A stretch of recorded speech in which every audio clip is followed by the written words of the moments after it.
One morning, every person in Neo Lagos looked at Amara and screamed. Overnight, the AI face she'd worn her entire life disappeared. The beautiful woman everyone admired was gone, replaced by the real one she'd never actually seen. And the only person who could restore it was the old woman she'd humiliated in public just days before. This happened in Neo Lagos in the year 2093. And the terrifying part wasn't losing her beauty. It was realizing nobody had real face. So here's how the world works in 2093. Almost everyone in the city wears something called a bloom lens, a neural implant that doesn't just record what you see, it edits it in real time. Skin smoothed, eyes brightened, smiles widened. Just enough that nobody really looks like themselves to anyone else anymore.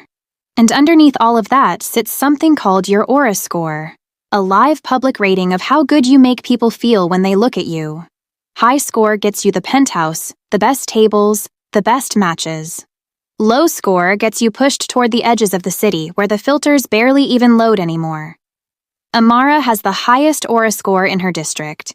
24 years old, and she never lets anyone forget it.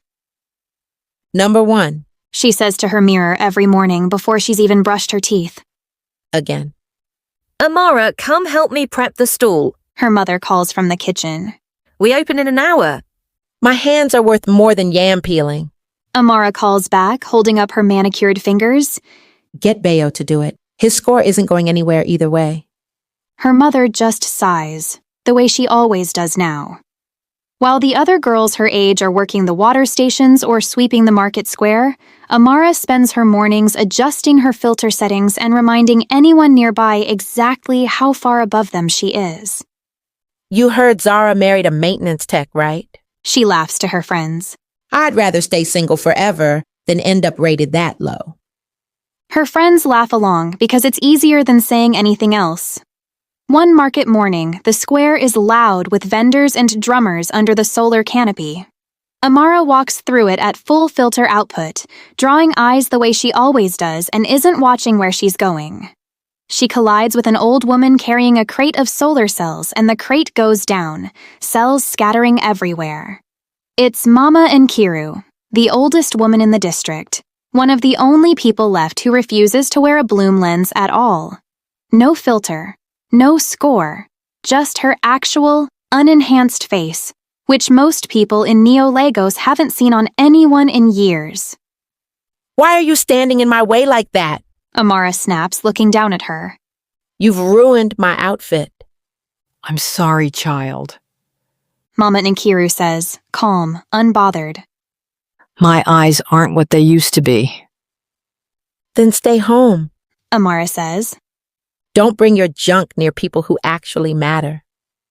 A few people nearby murmur, apologize to her. She's an elder. Amara just hisses and walks off, leaving Mama Nkiru to gather the scattered cells alone. What nobody in that square knows, except maybe a handful of city engineers, is that Mama Nkiru wrote the original code for Bloom decades earlier, back before there was even an aura score attached to it.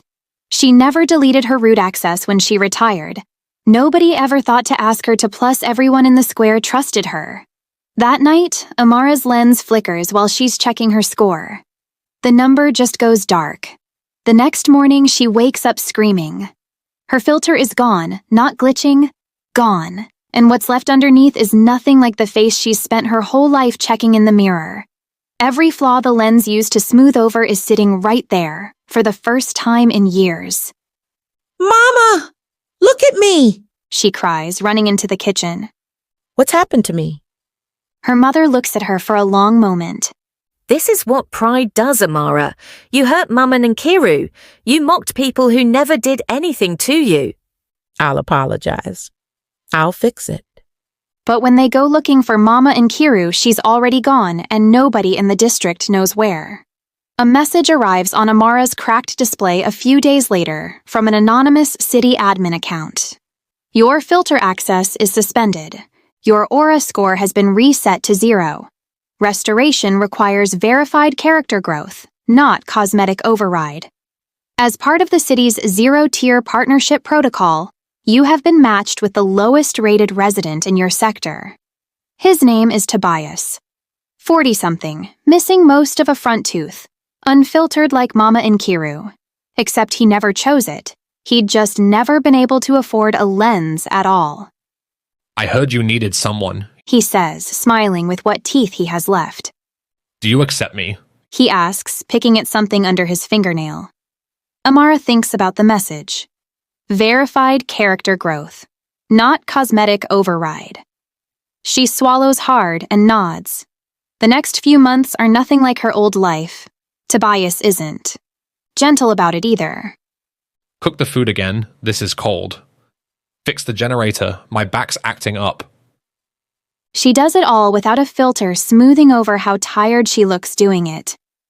But slowly, without really noticing when it starts, she stops performing for the cameras and starts actually showing up. She helps an old vendor carry water. She apologizes to Zara for years of mockery. One evening, a small girl trips near the stalls, and Amara is the first one there, cleaning the scrape, walking her home. Mama and Kiru is sitting under the solar canopy nearby, watching quietly. She's changed. The old woman murmurs to no one. That night, Amara looks up at the sky, still unfiltered, seeing everything exactly as it actually is for the first time in her adult life. If I ever get my score back, She says quietly. I don't want the filter anymore. I want people to see the real version, even if it's not the best one. Her lens flickers back on by itself the next morning. Her aura score climbs, slower this time. Tagged not as cosmetic rating but as verified character score, a metric she didn't even know existed. Her actual, unfiltered face looks back at her in the mirror, and for the first time she doesn't look away from it. You're not my assignment anymore. Tobias says, blinking at her. Your score's been reclassified. Thank you, Tobias. Amara says, and means it. You were part of this. But who's going to fix my generator now? He mutters, and Amara almost laughs for the first time in months. Not long after, the district's sector director, a young executive who'd heard about the reset and the reclassification, comes to meet her in person. He doesn't run a filter either, hasn't in years, he says, ever since he found out what his own company's algorithm was actually doing to people. He looks at her, unfiltered face to unfiltered face, and doesn't look away. Here's the part that actually stays with me. Amara gets her score back, gets the recognition back. But she never turns her filter back on. Not once. She'd rather people see the real version and mean it than the perfect version and wonder if any of it was ever true. So here's the question. If the version of you that everyone loved your whole life was something a machine built for you, and one day it just switched off, would you want it back exactly the way it was? Or would you rather find out if anyone could love the real one underneath? Genuinely, what would you do?